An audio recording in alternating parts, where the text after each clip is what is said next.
Hi student, welcome to my channel. तो आज start करेंगे हम एक्सरसाइज 7.1 क्वेश्चन नंबर 6। ठीक है, 6 से आगे आज हम इसमें क्वेश्चन करेंगे।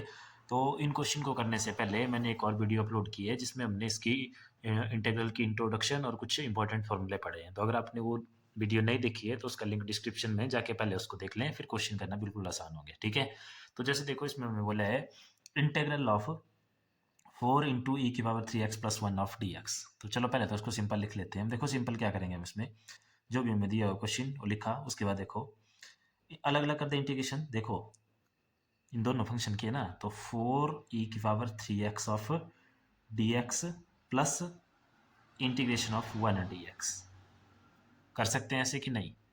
ठीक है, अब देखो हमारे पास ये 4 कांस्टेंट है, इंटीग्रेशन से बाहर आ गया, यहाँ बच गया integration of e⁻³ dx plus 1 constant द्वारा बाहर आ गया इंटीग्रेशन ऑफ dx। सिंपल हमारे पास। ठीक है, अब देखो फॉर्मूले तो आप लोगों ने इसके लिए पढ़े हैं, लेकिन इसमें हम मेन देखेंगे कि फॉर्मूले अप्लाई करने कैसे हैं। तो इतना हो गया। अब देखो इसमें नेक्स्ट जैसे फॉर्मूला पढ़ा था आप लोगों ने, देखो ये यहाँ पे फॉर्मूला इसके लिए e⁻x की जो इंटीग्रेशन होती थी वो होती है e⁻x ही। लेकिन अब देखो अप्लाई कैसे करना, तो उसमें अपने थोड़ा सा ध्यान रखना। जैसे ये 4 का तो 4 है, यहाँ पे इंटीग्रेशन जब करेंगे तो ये साइन भी हट जाएगा, ये dx भी हट जाएगा, तो e⁻3x की आगे e⁻3x ही। लेकिन जैसे डिफ्रेंशिएशन में देखो, याद करो डिफ्रेंशिएशन अगर आपके पास ऐसे होती थी कि मान लो वहाँ पे जैसे फंक्शन था आपके पास ऐसे, डिफ्रेंशिएशन ऑफ e⁻3x होता, तो आप कहते थे पहले सीधे वही कि यही होती है, लेकिन साथ में जो यहाँ पे फंक्शन होता है जैसे 3x है, तो 3x की डिफ्रेंशिएशन भी करते थे, वो आती थी 3 और उसको लिखते थे इसके साथ। जब इंटीग्रेशन ऑफ e⁻3x करनी है तो देखो उसमें भी सेम वैसे ही होगा, इंटीग्रेशन ऑफ e⁻3x का 3x, फिर जो ऊपर फंक्शन है उसकी दोबारा डिफ्रेंशिएशन कर देनी है आपने, करनी डिफ्रेंशिएशन है इसमें। जैसे डिफ्रेंशिएशन क्या है इसकी 3 आई, लेकिन इसको इसके साथ ना लिख के इसके अपॉन में लिखना है नीचे 3। सभी फंक्शन में हम ऐसा ही करेंगे। ठीक है, जैसे जैसे क्वेश्चन करेंगे वैसे वैसे कंसेप्ट आपको ज़्यादा क्लियर होगा। जैसे देखो यहाँ पे जो है ना e⁻3x, तो साथ में 3x की करनी डिफ्रेंशिएशन, अब कितनी आई 3, तो लिखनी कहाँ है नीचे, और ये होगी इस वाले फंक्शन की, प्लस आगे 1 का 1, और dx की इंटीग्रेशन आपको पता है क्या होती है, सिंपल x और प्लस साथ में कॉन्स्टेंट ऑफ इंटीग्रेशन c। तो अब देखो कितनी होगी, यहाँ से देखो 4/3 e⁻3x प्लस 1 × x हो गया x प्लस c। तो ये आ गया इसका आंसर, बिल्कुल सिंपल। ठीक है, तो ये गया फर्स्ट क्वेश्चन, क्वेश्चन नंबर 6। अब देखते हैं नेक्स्ट। तो नेक्स्ट है हमारे पास क्वेश्चन नंबर 7। इसमें बिल्कुल सिंपल सैंपल में बोला हुआ, देखो integration of x² 1 - 1 upon x² of dx। अब देखो ये यहाँ से एक अटपटा सा फंक्शन लग रहा है, तो पहले इसको सिंपल कर लेते हैं हम। तो देखो सिंपल कैसे करेंगे इसको हम, तो सॉल्यूशन जो भी फंक्शन है देखो इक्वल टू इंटीग्रेशन ऑफ इस x² को अंदर मल्टीप्लाई करो, देखो क्या हो जाता है। तो x² को 1 से मल्टीप्लाई करेंगे तो x² माइनस आगे मल्टीप्लाई करेंगे तो x² upon x² of dx। ठीक है, इतना थोड़ा और सिंपल कर देंगे इसको, तो देखो ये क्या हो जाएगा, कैंसिल हो गया या 1 रह गया, तो ये हो गया integration of x² minus 1 of dx। अब दोबारा दो फंक्शन बन गए तो अलग अलग इंटीग्रेशन कर देंगे, इंटीग्रेशन ऑफ x² dx इसके साथ, और आगे -1 है ना, तो इंटीग्रेशन ऑफ 1 dx। ठीक है इतना। अब देखो फार्मूला, तो इसके लिए आपको पता है इंटीग्रेशन ऑफ x⁻n, क्या फार्मूला था, ये देखो फार्मूला यहाँ पे, integration of x⁻n is equal to x⁻n plus 1 upon n+1। और यहाँ पे ये लग गया फार्मूला। तो यहाँ देखो x⁻n कितना है यहाँ पे 2 ना, तो ये कितना हो गया 2 + 1 अपॉन 2 + 1, ये हो गया x² इंटीग्रेशन, सॉरी हाँ ठीक है, x² की इंटीग्रेशन होगी ये। आगे माइनस का माइनस, इंटीग्रेशन ऑफ 1 बाहर आ गया, कांस्टेंट है अंदर, इंटीग्रेशन ऑफ dx, तो इंटीग्रेशन ऑफ dx कितनी होती है हमारे पास, सिंपल x, तो 1 × x हो गया x, और प्लस साथ में लगाते हैं हम c इंटीग्रेशन। ठीक है, अब इसको और सॉल्व कर दो यहाँ से, तो देखो क्या होगी ये x³ upon 3 minus x plus c। तो ये आ गया इसका आंसर क्वेश्चन नंबर 7 का। क्लियर है। अब देखते हैं नेक्स्ट क्वेश्चन, क्वेश्चन नंबर 8। तो देखो क्वेश्चन नंबर 8 में 3 फंक्शन दिए हुए हैं, ax² plus bx plus c, sorry 3 terms दी हुई हैं। ठीक है, तो अलग अलग कर देते हैं पहले तो इनको। तो सबसे पहले तो ax² ऑफ dx की इंटीग्रेशन अलग से होगी, प्लस आगे इंटीग्रेशन ऑफ bx dx अलग से हो गया, plus integration of c dx हो गया यहाँ पे। क्लियर है, तीनों की अलग अलग से लिख ली। अब आपको पता है कांस्टेंट इंटीग्रेशन से बाहर आ जाएगा, तो कांस्टेंट बार यहाँ बच गया हमारे पास x square D x, plus यहाँ पे कांस्टेंट है बी बाहर आ गया, आंसर बच गया x of D x, plus यहाँ पे सी कांस्टेंट है, सी बाहर आ गया इंटीग्रेशन ऑफ डी एक्स। अब लगाओ फार्मूले, कौन सा formula, x raise to power n वाला, क्या होता है a is equal to, sorry a, देखो ये फार्मूला लगेगा ना यहाँ पे भी, x raise to power n integration of x raise to power n d x is equal to x की power n plus one upon n plus one, यही होता है। ठीक है, तो यहाँ देखो x n plus one, two plus one upon two plus one, जब भी हम जो प्लस सी लगाते हैं ना, हम सभी टर्म के साथ नहीं लगाएंगे, इसमें एक बार ही लगाएंगे लास्ट में। ठीक है, जैसे यहाँ भी प्लस सी आएगा, प्लस सी तो उसको एक बार ही साथ में लिखा जाएगा। ये हो गया यहाँ, इस यहाँ तक काम कंप्लीट। जब इंटीग्रेशन कर दी तो ये साइन भी हटा देना और ये साइन डी एक्स भी हटा देना है। ठीक है, प्लस आगे देखो बी एक्स की पावर वन है ना यहाँ पे, तो ये क्या हो गया one plus one upon one plus one, और प्लस सी का सी, डी एक्स की इंटीग्रेशन क्या होती है सिंपल एक्स, तो कर दो उसको सिंपल। ए एक्स की वैल्यू कितनी आ गई यहाँ पे, two plus one three upon three, plus B of x square upon two, plus C of x और plus C, constant of integration यहाँ लगा लेंगे और एक बार इसमें आ गया। क्लियर है, तो ये था क्वेश्चन नंबर 8। अब देखेंगे हम क्वेश्चन नंबर 9। तो क्वेश्चन नंबर 9 में सिंपल आपको बोला हुआ है, देखो integration of two x square plus E X of D X, ऐसे देखो दो टर्म्स दी हुई है, तो क्या करेंगे सबसे पहले अलग अलग कर देंगे इनको, तो कर दो अलग अलग। तो integration of two x square D x plus integration of e की power x d x, two constant बाहर आ गया, integration of x square D x रह गया। ठीक है, टू कॉन्स्टेंट है ना, इसको इंटीग्रेशन से बाहर ले लेंगे, आगे एक्स स्क्वेयर डी एक्स रह गया, प्लस यहाँ पे इंटीग्रेशन ऑफ ई की पावर एक्स डी एक्स। ठीक है, क्लियर है। अब देखो नेक्स्ट, टू का टू एक्स स्क्वेयर की दोबारा क्या हो जाएगी, एक्स की power three upon three, direct लिख लिया मैंने, to plus one by two plus one, तो एक्स की पावर थ्री अपॉन थ्री और ख़त्म, ये इंटीग्रेशन का साइन भी, ये डी एक्स भी, प्लस इसकी इंटीग्रेशन आपको पता है क्या होती है, ई की पावर एक्स, डिफ्रेंशिएशन भी वही होती है और इंटीग्रेशन भी वही होती है। ठीक है, और यहाँ पे कोई कोएफिशिएंट भी नहीं है, तो सीधी होगी ई की पावर एक्स, ना कोई कोएफिशिएंट है ना इसके साथ ऊपर यहाँ पे कुछ लगा हुआ है, और साथ में लगा लेंगे हम एक सी, तो ये आ गया इसका आंसर। थोड़ा सिंपल करके लिख लेंगे, two by three x cube plus E x plus c, तो ये आ गया क्वेश्चन नंबर 9। अब देखते हैं नेक्स्ट क्वेश्चन, क्वेश्चन नंबर 10। तो देखो क्वेश्चन नंबर 10 देखने में लग रहा है ऐसा, बाकी बिल्कुल सिंपल क्वेश्चन है। इसमें लिखा हुआ है square root minus one upon square root of X whole square D X. तो देखो क्या करेंगे, सबसे पहले देखो ऐसा मत करना कि इस पूरे को एक्स ले लिया और इसकी पावर एन, ठीक है, तो ये कॉम्प्लेक्स हो जाएगा, सॉल्व नहीं होगा। पहले हम क्या करते हैं, इस स्क्वायर को सॉल्व कर लेते हैं। देखो स्क्वायर कैसे सॉल्व करेंगे, ए माइनस बी का होल स्क्वायर नहीं बन रहा है ये, ठीक है, देखो ऐसे ना, ये ए माइनस बी का होल स्क्वायर, जिसका फॉर्मूला क्या होता है, a square plus b square minus two A b. तो इस फॉर्मूले को अप्लाई कर देंगे हम इसमें सबसे पहले। तो यहाँ से देखो क्या आ गया हमारे पास, ए की जगह ये पे ए फंक्शन है और बी की जगह ये one upon under root X है, ठीक है। तो अंडर रूट एक्स का स्क्वायर ए स्क्वायर प्लस आगे होता है बी स्क्वायर, तो बी की जगह यहाँ पे one upon square root of X, इसका स्क्वायर हो गया, और आगे होता है minus of two A B, B क्या है one upon square root of X है, यही होता है। तो देखो बिल्कुल सिंपल हो गया। अब देखो स्क्वायर रूट से ये square root of X cancel हो गया, इस स्क्वायर से ये कैंसिल हो गया, इससे ये कैंसिल हो गया, तो ये बच गया हमारे पास। और ये इंटीग्रेशन ऐसे ही चलने दो, ये पूरा इंटीग्रेशन ऑफ किसकी है, डी एक्स की, ठीक है, ठीक है इतना। अब देखो नेक्स्ट इसमें क्या करेंगे आगे, तो क्या हो गया हमारे पास यहाँ से इंटीग्रेशन ऑफ ब्रैकेट के अंदर, देखो क्या क्या रह गया यहाँ पे, यहाँ रह गया सिंगल एक्स प्लस आगे क्या रह गया यहाँ पे वन, वन का स्क्वायर भी कितना होता है, वन ही होता है, तो ये वन हो रह गया, और आगे रह गया माइनस ऑफ टू, ठीक है, और वन अपॉन एक्स है, सॉरी यहाँ पे वन अपॉन एक्स, एक्स भी है साथ में, स्क्वायर रूट से स्क्वायर कैंसिल हुआ था सिर्फ, और आगे माइनस टू, इससे ये कैंसिल हो गया, तो यहाँ पे माइनस टू ही है, और साथ में डी ऑफ एक्स है। अब तीन टर्म्स हैं तो अलग अलग कर देंगे, तो इंटीग्रेशन ऑफ देखो यहाँ से एक्स साथ में डी एक्स, प्लस आगे से integration of one upon x d x, आगे से माइनस इंटीग्रेशन ऑफ 2 dx।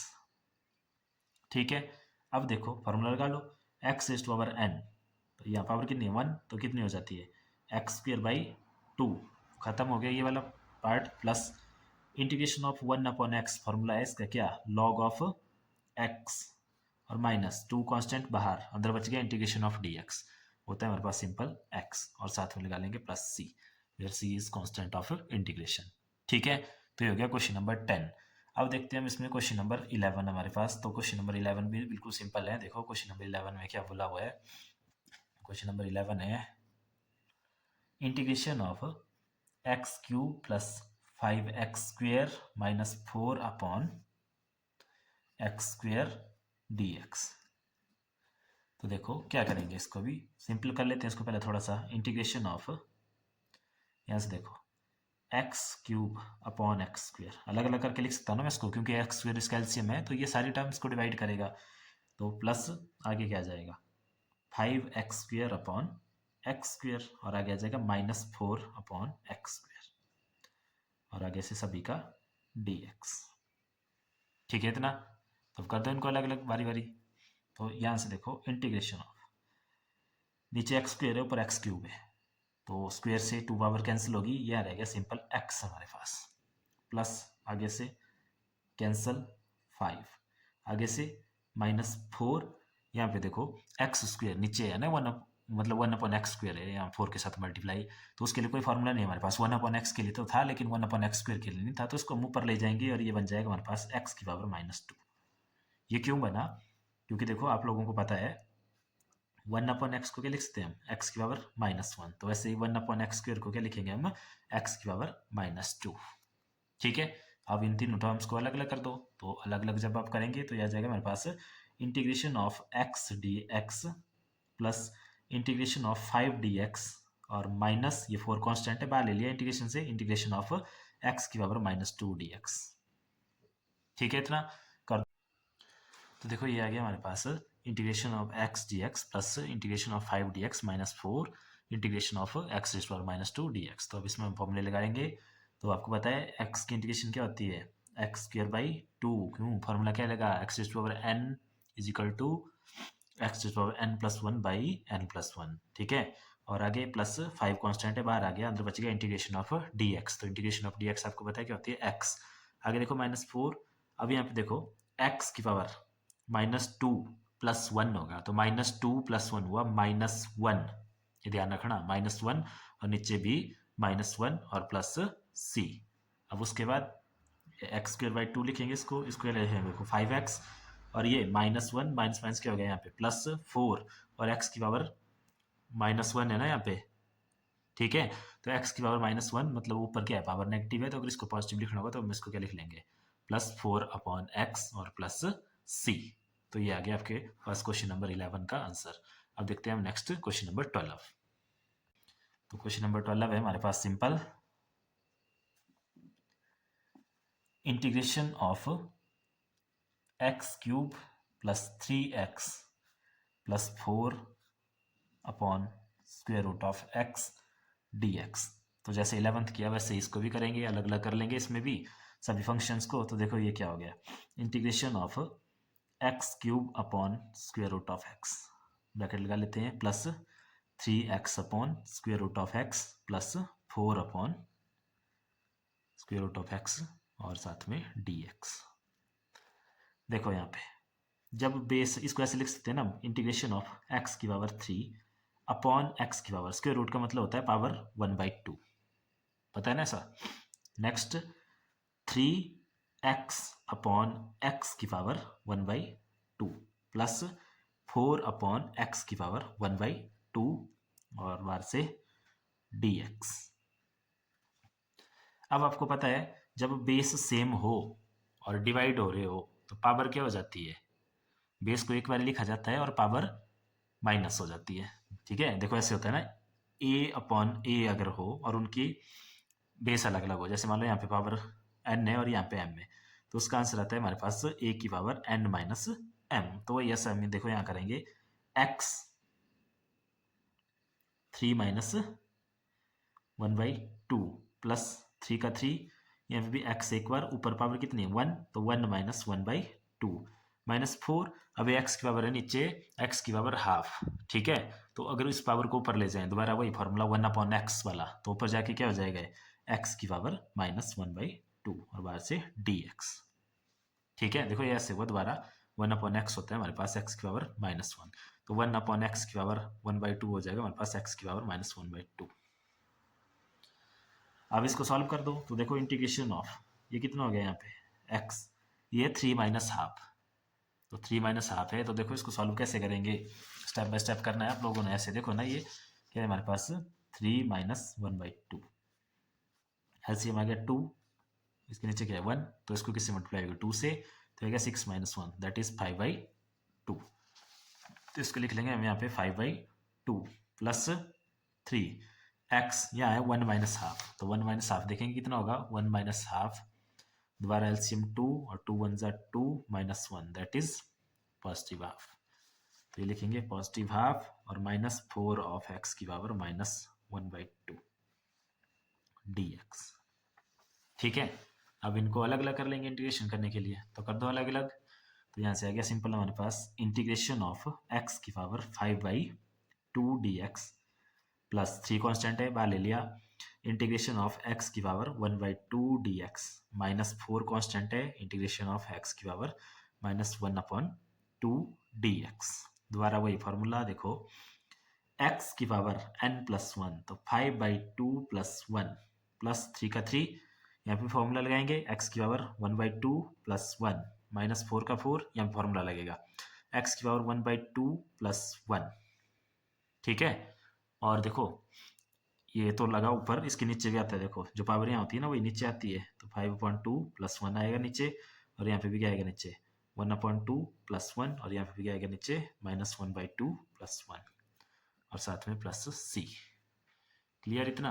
अब इनको कर लो सॉल्व, तो देखो यहाँ पे क्या हो जाएगा हमारे पास x की पावर, यहाँ है 5/2 प्लस 1, तो दोबारा वैसे ही करेंगे इसको प्लस, देखो 5/2 प्लस 1, एलसीएम 2 और 5 का 5 प्लस 2 1 जा 2, तो ये आ गया हमारे पास 7/2, ठीक है। तो यहाँ पे भी ऊपर पावर भी 7/2 आई, नीचे भी 7/2 आया, प्लस 3 का 3, यहाँ पे x, यहाँ पे हाफ प्लस 1 है ऊपर नीचे, तो हाफ प्लस 1 कितना हो जाएगा, देखो 2 1 प्लस 2 1 जा 2, तो ये आ गया हमारे पास 3/2, तो ऊपर नीचे 3/2, यहाँ भी 3/2 और नीचे भी 3/2, और -4, यहाँ पे देखो x की पावर -हाफ प्लस 1 है, तो -हाफ प्लस 1, दोबारा एलसीएम आ गया 2, ये हो गया -1 प्लस 2, तो ये गया +1/2, मतलब पॉजिटिव हाफ, ठीक है। तो यहाँ पे 1/2 और यहाँ पे भी 1/2, इतना ठीक है। अब देखो उसके बाद नेक्स्ट देखते हैं इसमें आगे, तो देखो इसमें नेक्स्ट ये 2 यहाँ है ना नीचे, ये कहाँ जाएगा ऊपर, क्यों, क्योंकि आपको पता है देखो क्या होता है, अगर जैसे ऐसे हो a/b/c इक्वल टू यहाँ हो नीचे फ्रैक्शन हो कोई, तो कैसे कैसे लिखते हैं उसको, जैसे c है ये, तो ये ऊपर चला जाता है ना ऐसे c × a/b, तो वैसे ये 2 चला जाएगा ऊपर यहाँ सामने, तो 2 आगे x की पावर 7/2 अपॉन यहाँ क्या रह गया 7, उसको भी इसके नीचे लिख लेते हैं 7, तो ये आ गया 2/7 ऑफ x की पावर 7/2, प्लस दोबारा ये 2 चला गया ऊपर, और इस 3 से ये वाला 3 कैंसिल हो गया, तो सिंगल 2 बच गया ऊपर, और x की पावर 3/2, और माइनस ये 2 चला गया ऊपर, तो 2 ऊपर गया, तो कितना हो गया 4 2 जा 8, और x की पावर 1/2 और ये 1 का 1, ठीक है, और प्लस c। तो ये आ गया इसका आंसर क्वेश्चन नंबर 12 का। तो इस वीडियो में इतना ही, बाकी क्वेश्चन देखेंगे हम नेक्स्ट वीडियो में।